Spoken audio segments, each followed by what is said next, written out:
ಗೃಹ ಸಚಿವ ಪ್ರಿಯಾಂಕ್ ಖರ್ಗೆ ತವರು ಜಿಲ್ಲೆಯಲ್ಲಿರುವ ಕೇಂದ್ರ ಕಾರಾಗೃಹದಿಂದ 3 ಸಜಾ ಕೈದಿಗಳು ಪರಾರಿಯಾಗಿದ್ದಾರೆ. ಮಸ್ತಾನ್, ಸಂತೋಷ್ ಹಾಗೂ ಸಗರ್ ಪರಾರಿಯಾಗಿರುವ ಕೈದಿಗಳು ಬೀದರ್ನಲ್ಲಿ ನಡೆದ ಕೊಲೆ ಪ್ರಕರಣದಲ್ಲಿ ಈ 3 ಶಿಕ್ಷೆಗೆ ಒಳಪಟ್ಟಿದ್ದರು. ಮಧ್ಯರಾತ್ರಿ 3 ಗಂಟೆಗೆ ಜೈಲಿನ ಕಾಂಪೌಂಡ್ ಹಾರಿ ಈ 3 ಪರಾರಿಯಾಗಿದ್ದಾರೆ. ಕೈದಿಗಳು ಪರಾರಿಯಾಗಲು ಜೈಲು ಸಿಬ್ಬಂದಿಯೇ ಸಹಕಾರ ನೀಡಿದ್ದಾರೆ ಎಂಬ ಶಂಕೆ ಕೂಡ ವ್ಯಕ್ತವಾಗಿದೆ. ಮಧ್ಯರಾತ್ರಿ ಲಾಕಪ್ನಲ್ಲಿ ಇರಬೇಕಾದ ಕೈದಿಗಳನ್ನು ಜೈಲು ಸಿಬ್ಬಂದಿ ಯಾಕೆ ಹೊರಗೆ ಬಿಟ್ಟರು ಎಂಬ ಪ್ರಶ್ನೆ ಮೂಡಿದೆ. ಈ ಮೂಲಕ ಕೈದಿಗಳ ಪರಾರಿಗೆ ಜೈಲಿನ ಹಲವು ಸಿಬ್ಬಂದಿ ಹಾಗೂ ಅಧಿಕಾರಿಗಳು ಸಾಥ್ ನೀಡುತ್ತಿದ್ದಾರೆ ಎಂಬ ಆರೋಪ ಕೇಳಿಬಂದಿದೆ. ಈ ಕುರಿತು ಫರ್ತಾಬಾದ್ ಪೊಲೀಸ್ ಠಾಣೆಯಲ್ಲಿ ಪ್ರಕರಣ ದಾಖಲಾಗಿದೆ.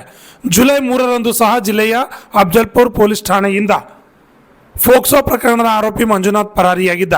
ಕಳೆದ 1 ವಾರದ ಹಿಂದೆ ಫೋಕ್ಸೋ ಪ್ರಕರಣ ದಾಖಲಾದ ಹಿನ್ನೆಲೆ ಆರೋಪಿಯನ್ನ ಬಂಧಿಸಿ ಠಾಣೆಗೆ ಪೊಲೀಸರು ಕರೆ ತಂದಿದ್ರು. ಈಗ ಕೇಂದ್ರ ಕಾರಾಗೃಹ ಕಲಬುರಗಿಯಿಂದ 3 ಪರಾರಿಯಾಗಿರುವಂತಹ ಘಟನೆ ನಡೆದಿದೆ.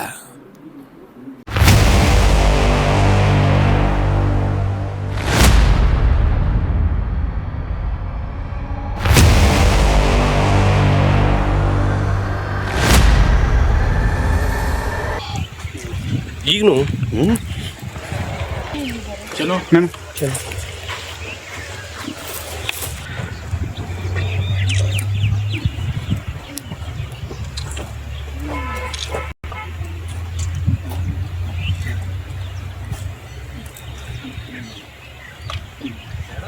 ಅಧಿಕಾರಿಗಳು ಕಲೆ ಹಾಕ್ತಾ ಇದ್ದಾರೆ. ಇದೇ ಮೊದಲ ಬಾರಿಗೆ ಅಷ್ಟೇ ಅಲ್ಲ, ಈ ಹಿಂದೆ ಕೂಡ ಕಲಬುರಗಿ ಕೇಂದ್ರ ಕಾರಾಗೃಹದಿಂದ ಇದೇ ರೀತಿ ಕೈದಿಗಳು ಕಾಂಪೌಂಡ್ ಹಾರಿ ಪರಾರಿಯಾಗಿದ್ದರು. ಅದಾದ ಬಳಿಕ ಇದೊಂದು ಜೈಲಿನ ಬಲಭಾಗದಲ್ಲಿರುವಂತಹ ಗೋಡೆಯ ಮೇಲಿನ CCTVಗಳಿವೆ.